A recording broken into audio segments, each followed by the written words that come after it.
All right, another day, another AP.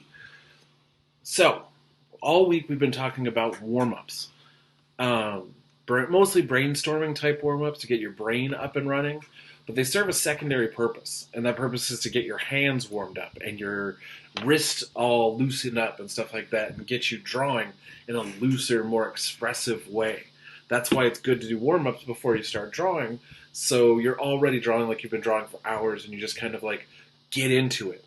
Most of you guys have been drawing for a long time. That's why you're in AP. So that information is back there, like how to draw, and your wrist knows what to do. You just have to wake those muscles up, just like any sports practice. You go out, you stretch, you do a few warm-ups, then you go out and play the game. Same idea. So we're going to look at a couple like drawing warm-ups that aren't as much about creativity and brainstorming, but are about getting your drawing brain in action. So, I was taught to draw by my grandmother, who's a very gifted artist. She's an oil painter. She can do stuff like Norman Rockwell's from memory. Her warm up was extremely simple, but painfully boring. Now, I will fully endorse this. This is a great warm up. It's just hard to force yourself to do. It's just 100 elliptical circles. That's all it is. So you start out like this.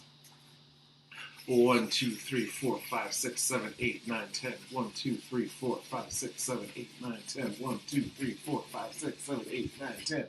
And you do that 10 times. That curve, being able to draw an elliptical really easily like that, absolutely essential skill. This is a great way to get it down. But like I said, it's really boring. My grandmother said, "Do this every time you draw," and I don't. Sometimes I do when I'm doing a bigger drawing or something like that. But there's other ways to get warmed up. Doodle a little bit first. But this is a great way to get this kind of curved, expressive line going. It's an old school, like, as a 1940s way of doing stuff. But that's one way. Another way is the exercises we're going to do today. If you've taken class drawing with me before, you've probably seen these. Most classes, when you have more time, do these for weeks because we're trying to break your habits. We're trying to make you draw in a looser, more expressive way. Long, continuous lines instead of little tiny sketch lines. They show more emotion. They have more power. Especially if you're doing anything with action or movement in it. Being able to have long, expressive lines really gets those ideas across. So the first one, contour drawing, continuous line contour drawing. This is where you're using your hand as a model. You can use anything for a model, really, but for this we're going to use our hand. And the rule of it is you cannot pick up your pencil for the entire drawing. So, say you have your hand like this. Let's see how you do. Start out with like different parts of it, like here's the finger, there's the other finger, ring finger, pinky. There's the parts of the hand. And if you want to jump around from something to something else, you guys got to continue that line across. Folds in the skin, different parts of the hand. A contour drawing is going around the shape. So anything you have that's like these folds in the skin or texture on the top like a fingerprint, that's a contour line that's giving it more depth, a little bit of value. All of that stuff has to be connected. No picking the pencil up. That's a continuous line.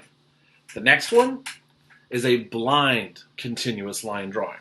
That's where you put your model somewhere else, where you don't look at the paper, you just look at your model.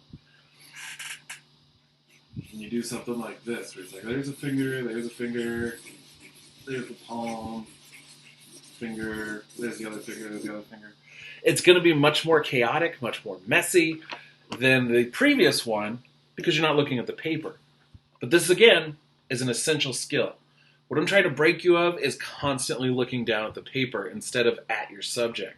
When you do things like landscapes and still lifes, it's more important to observe the object than to focus on the paper. You can go back and fix stuff like this, but it's hard to put a model back where it was, get the lighting back correctly. So you want to make sure you're doing the observational stuff as best as possible. And also, This is making you do those longer, continuous lines, more fluid, more emotional. While this is not a great drawing of a hand, there is some great expressive line work in there that's definitely worth doing. And then the third version of this is you just take away those restrictions. It's just a contour drawing. So you can pick up the pencil, you can look at the paper, but at that point, hopefully, have kind of broken you a little bit, where now you're leaving the pencil down for longer. You're not as worried about picking it up. You're also observing the model more. You're trying to draw what you see rather than what you think a hand looks like. Just draw what you see in front of you. Try and disassociate from it. Don't even think of it as a hand. Just think of it as like there's this shape and there's this shape, and draw it that way. Another thing to keep in mind when you're doing this kind of observational drawing, draw the negative space. Draw what it looks like in between those fingers there. You got that little space in there. Draw that actual V out, and it'll help define where these fingers are going to go before you have to actually draw them. All right? So work on these kind of gestural drawings for the rest of the period.